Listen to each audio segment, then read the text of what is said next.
Hello, everybody. Today we have so many little jobs that I need to get around and do. So I'll show you what I'm up to. I've been glazing lots of pots, doing the clear over the top. In this room here, I have so many plates that I have painted the greenware and a lot of them that just need to be fired to get to bisque. So let's have a little day of pottering around, getting everything ready. I'll show you a little bit about behind the scenes, what I get up to and what I'm doing in here. Because, when I first started pottery or any other craft that I've done, I've always thought, oh, I wonder what everyone else does. So anyway, today is going to be a little bit of a show. And before we go, I will show you, I got my business cards. I ordered them through Canva. I do get a lot through Vistaprint, but I do think the quality on Canva is maybe a little better. Anyway, aren't they cute? So this is my little business card. I do use this checky kind of behind the back. And I don't put anything on the back because that way I can just write on it if I want to write a message to someone. So anyway, I got lots of these. So I did get lots and lots of containers. I think actually they might have given me one of these for free because I bought so many. But anyway, that's a little bit about what I'm up to. So let's go outside. Let's check because we also have to open a kiln. And of course, we need to get all of this ready. So let's go. So there are so many pieces in here that need to be fired. Oh, I don't know. It's just crazy. But anyway, so I have all of these that need to be fired to bisque. Lots of these little ones that need to be fired as well. And just so many more. I have my gigantic massive mugs drying. This one has been drying for weeks on end. I'm just going to leave it even longer because I don't want to be stressed about it having any moisture whatsoever. And one of that size definitely needs a lot of time, and this is a warmed up room. So I have also done all of my clay. When I say done, I mean I have reclaimed all the clay. So inside the bucket, there is nothing left in there now. And now it's really, honestly, just a matter of getting all of these ones into the kiln. And we want all of these ones to be fired, don't we? So let's go check out the glazing of the cups to see if they're okay or they need more glaze. I think they're fine. And then now, what else would I be using my kitchen table for but to prong these little spoons together while I've, just glazed them. So these are my little mushy spoons. So they are sitting there. They are ready probably now to go into the kiln. And then I do have these ones here that I have been working on. So these ones are clear glazed around the outside in super gloss from Walker's. And then in the inside, I have just done them colours. So one of them is turquoise, the other one is raspberry. These are my last of the earthenware clay. I generally don't use earthenware, but I was worried my kiln was working too hard. So that's the only reason why I did actually go to this. But anyway, I'm hoping today to get the spoons and these mugs into the kiln, and hopefully it's all going to go well because my last spoons collapsed in there. The wires that were on the bead did not love it, even though it is firing at a lower temperature. So today we're going to try it again, and my fingers are crossed that it's going to go super duper good. Now, I have glazed them, as you've just seen, and here I am outside. It is a freezing, miserable, cold, rainy, thundery, shall I say more, day in Melbourne. I mean, it is sort of getting towards the end of our winter, and spring will be coming along soon, but it is a really miserable day. So I definitely don't want to carry them out. So basically I have to carry them from outside the house through this little bit out here and then down the side of the house where my studio is. So I do have my coffee in hand on this old deck that I've just popped in here. So let's go out to the studio and I'll show you how I have to actually walk out of there. The rain has stopped just for a minute, but you can see it's been raining, miserable and not very nice. So, and because my house is 100 years old, or almost 100, that's why I've sort of got to come outside to where my little shop is. Now this bucket here, I thought I would show you this. This is actually my bucket where I wash my hands and utensils, and you can actually see, can you see the bottom? That is actually just clay, and it's actually clay and just things that I wash off in here. And also it's bits of underglaze and things like that. So when I was first starting everything in pottery, the lady that used to fire my pieces, because I just rented her space in her kiln, she actually suggested doing this outside. Absolute game changer if you're new at pottery. Don't wash your things in the house. You'll ruin your pipes, and the clay will settle in the bottom of the pipes. And this is such an old house that, I don't want to do that. Like, even if you can see the old windows, they're old original windows from the 1940s. Anyway, so we're just coming outside, and then of course this is going inside the shop, which I feel like it's sort of Dorothy going into the colourful world from the Wizard of Oz. So let's check out the kiln in a minute. Down here I have actually been glazing all of these, and then there's some orders sitting here as well, so we need to get all of those ones happening soon too. Now, because of my live sales, I have sold a few things, but I wanted to show you these new ones I'm working on. So that is one of my mugs and the large mug up the top. So those ones are in greenware. So I definitely want to get those ones in the kiln as soon as I can. But, it's really me just working out a schedule of constantly taking out a glaze, putting bisque in, and so on. So I do have a lot of glazing products to go in, and because I do actually have an event coming up, it's more important to get things in there that are already ready to be fired for glazing. Although I do have so many mugs that I really and desperately need to get in there. So I was thinking maybe I should do a bisque firing, and then that way I can have mugs as well as just trinket trays. But anyway, that's a little about that. So now let's take a look into this kiln, and you wouldn't believe it. I heard a massive bang yesterday, and I thought, oh no, it's not the kiln again, because I don't know if you can see the back of the kiln, but basically the bricks that the original person, she had used the kiln cement at the back, and she'd cemented it all up. But what actually happened was she'd cemented in between the wires, and then it literally fell on all of the wires. So I can't get it off the wires.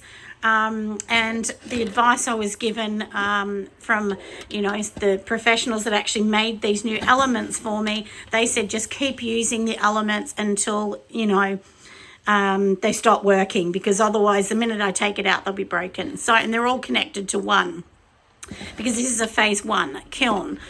So anyway, and I honestly thought I would come out here with all broken shelves. So we will see if there's anything broken in here. I hope not. But anyway, let's get going. Let's unload this as well. Time to unload. A little coffee for the road for me. And I really want to make myself a mug. I just still drink out of these cheap cafe glass mugs, because I haven't even had a chance to make myself one, because the minute I make them, they kind of get sold. But anyway, we will see what's going to happen. Otherwise, maybe I'm going to keep this one for myself, because I do love this satin sort of matte mug that I made, and that was a bit of a tester with a 3D mold that I used to actually get this, like a 3D mold rib. But anyway, that was a tester some time ago, and if not, I will sell it. But anyway, like I said, let's start opening up this kiln, and let's see how it's going to go. My fingers are crossed that it's going to be good. So I have just, popped my hand in just to see that it's cooled down. On the outside of my old temperature, it does say that it's almost 0, but, it's not exact, as we all know. So anyway, but I did take these ones out before just to double check. So these are more of my little trinket toasts. I made like 70 or 80 of those originally, I think. So anyway, so I took those ones out, but let's go from the top shelf, which is always the best. And I actually had this. Now, we all know spoons, they just warp, they're just hopeless. Anyway, and I thought I'm going to put 3 of these in a row. Like, I'm going to put so many on the back. And thank goodness it hasn't warped, although I just dropped one of the little kiln things off. Let me take them off. So, you know, if you don't know, basically you put these on and then you just pull them off. Sometimes they're harder to get off. And then, you know, you have to sand down these little rough bits. But look how cute this is. It turned out super cute.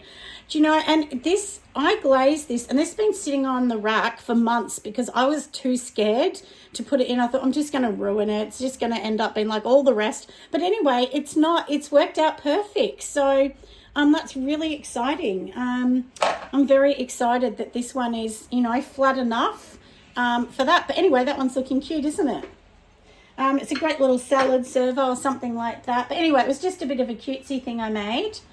Finally, I've taken out my little suns. So these little sweethearts are little trinket trays. These will go to the Adelaide show. Now, this one did work out okay. We will see. I mean, there is definitely a little crack here.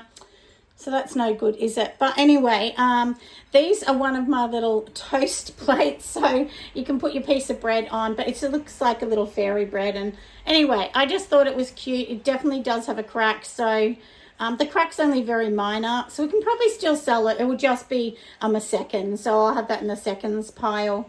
But anyway, I hope you like it. It's super cute. And it does have a little face in the background. So yeah, so anyway, that one's really darling. That's come out quite nice. Next, on the shelf. Wow, how cute. This one I also did a while back. Same thing. I thought, oh, look, it's just never going to work. I really had, like, I'm going to be honest, zero hopes of this working. It's just a little tray.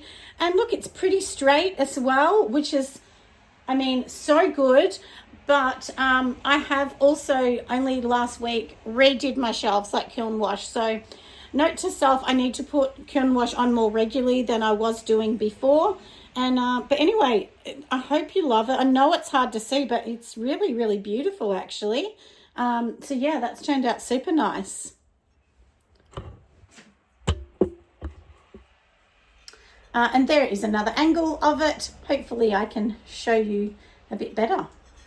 Super cute. These are part of my chimes that I put back in because before, I'll show you one because we all know, or maybe you don't, but if you're new to my channel, I've been talking about how I've learned so much about using a kiln and temperatures and really understanding because there's so much about learning. So anyway, I'll show you the original one that obviously did not get to temperature and this one has. And then basically they're all going to be on a big long string together and they'll look gorgeous.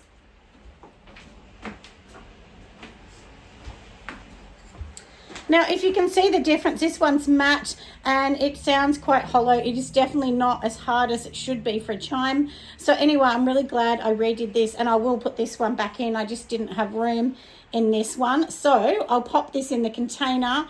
And I do have a container full of things to make, you know, things, you know, for wind chimes. So I'll be doing lots of those in the summer. So anyway, this one's going into that little pile.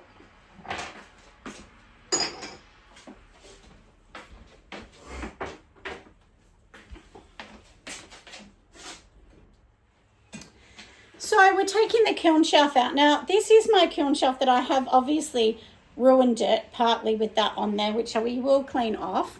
But don't throw out your kiln shelves if you've got something like that. You can work around it if, you know, if you think you can't afford another shelf, which I definitely can't at the moment. So anyway, that's a good thing. You can just work around the bad spots.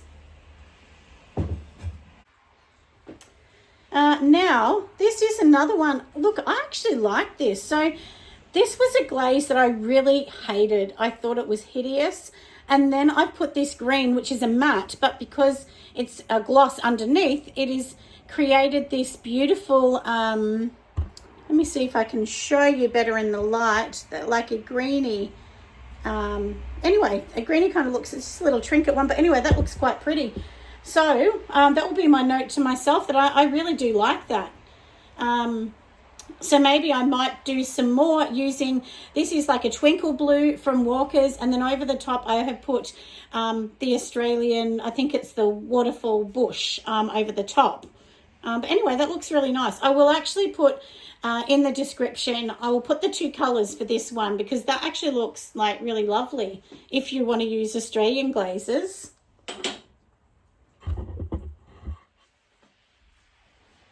Another thing I've done is put some more beads in there. I redid these, and then these are all going to be a part of my wind chimes, so they go onto the wind chimes. And as I was saying before, this container here is full of things for wind chimes that I've got to use, that I've made or I have to sand down, like some mushroom ones and so on. But yeah, so there's lots in here, isn't there?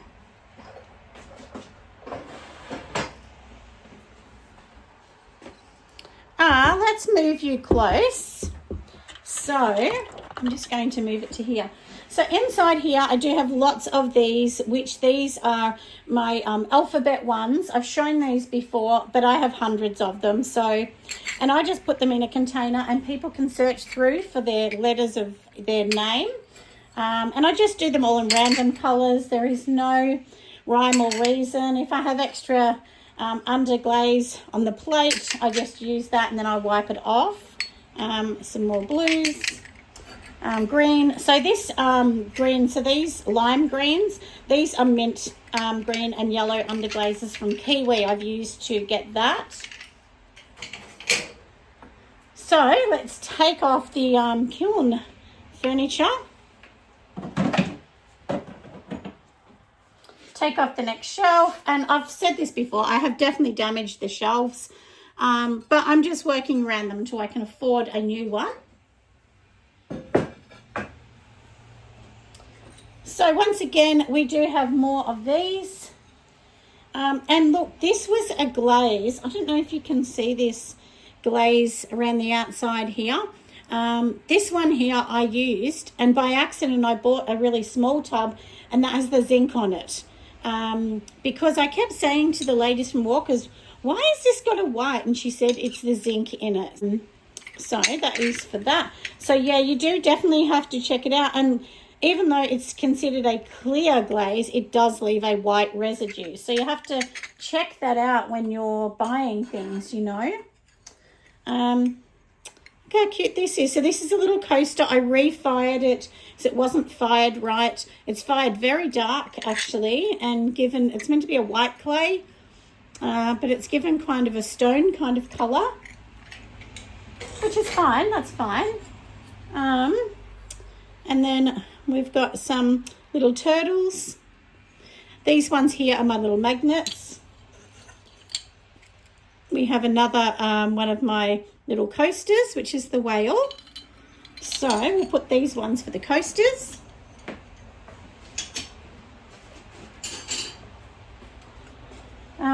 And the only thing that I will say is when I first started doing the magnets, I didn't think of how heavy it was going to be. So those ones will need to have 2 magnets on them, just to make them strong. So take this one off. We have some more things that I've reglazed. This actually turned out really well. This one, I was honestly going to throw it in the bin because the glaze didn't take the first time, and that was because I didn't have the temperature right. But anyway, it's taken really well, and doesn't it look cute? It looks adorable. So anyway, that one's come out really cute. It's just a little trinket tray. I'm positive that will sell really well at the show. Another one of our fairy bread trinket trays. Then we do have 2 more of these coasters. So with these, I do put silicone feet on the bottom so they don't scratch the surface. But yeah, so we will do those.